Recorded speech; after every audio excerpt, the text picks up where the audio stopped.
That incident involved a nightclub in Kuala Lumpur, Imbi.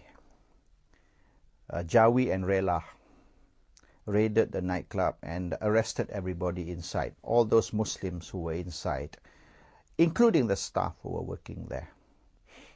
Now, is it illegal for a Muslim to work in a place that sells liquor? They said yes.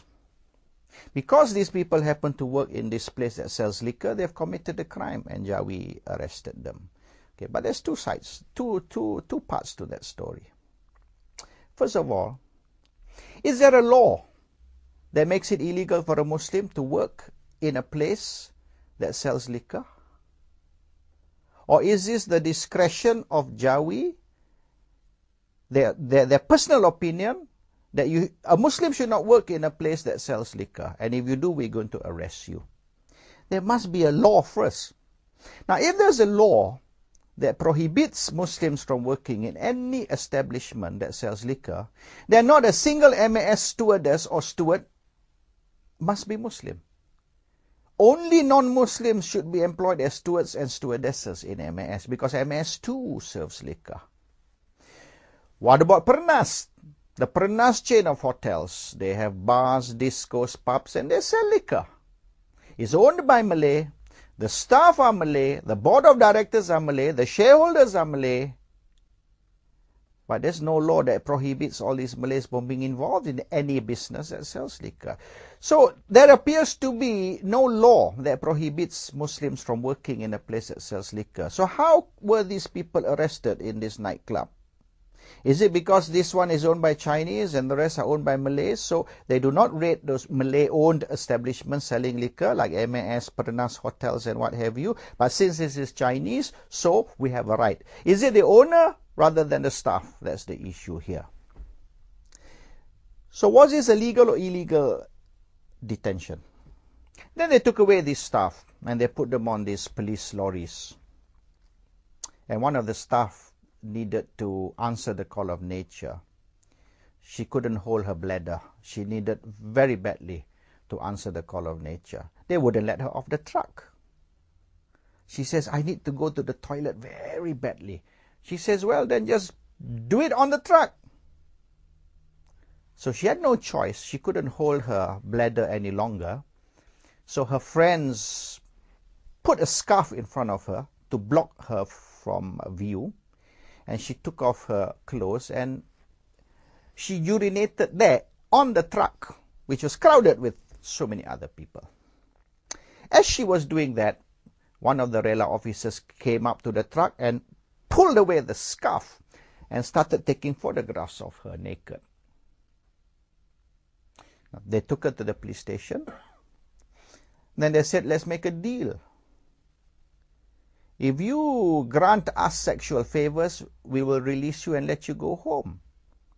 And she refused. They said, okay, in that case, we're going to detain you. And we'll have to fingerprint you and photograph you. And they made her do all sorts of erotic poses while they took photographs. I mean, yeah, sure, when a person's going to be locked up, you photograph them. But the normal way of photographing is standing in front or at the side with a number in front of you. You are not asked to participate in, very sexual and erotic poses. So they made her do that. Anyhow, after she was released, she sued the government. She sued the officers, she sued Rela, and she sued Jawi. Now, the court ruled that Jawi and Rela are not guilty, but the officer is.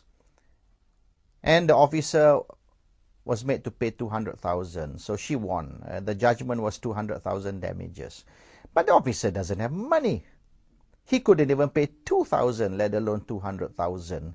And how come the officer was found guilty, but Rela, which is his employer, and Jawi, who had instructed him to detain all these people, how come they were not also liable for this?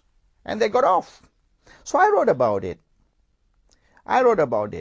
That they raided this nightclub and they detained all those Muslims, even though in the first place we dispute the legality of detaining them. They detain all these Muslims in the name of Islam. Because these people are Muslims who are working in a place selling liquor, which is wrong according to Islam. So in the name of Islam, they are detained. But aren't you making a mockery of Islam when you get them to strip and you photograph them naked and you ask for sexual favors if they want to be released, and you make them do all sorts of erotic and sexual poses and take their photographs? Is that Islamic? So I commented on this, and I said that the people who are giving Islam a bad name are the Muslims. In fact, it is not the kafir. It is not the non-Muslims. It is the Muslims who are the biggest enemy of Islam.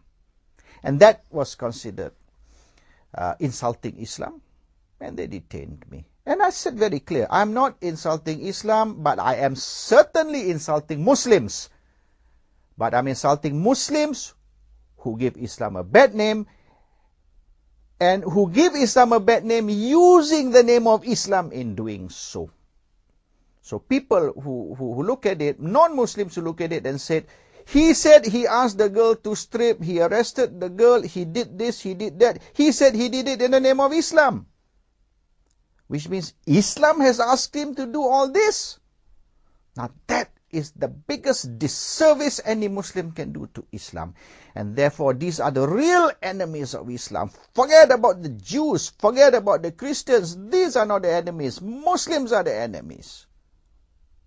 And they said that this tantamount to insulting Islam. And they detained me and under ISA for that.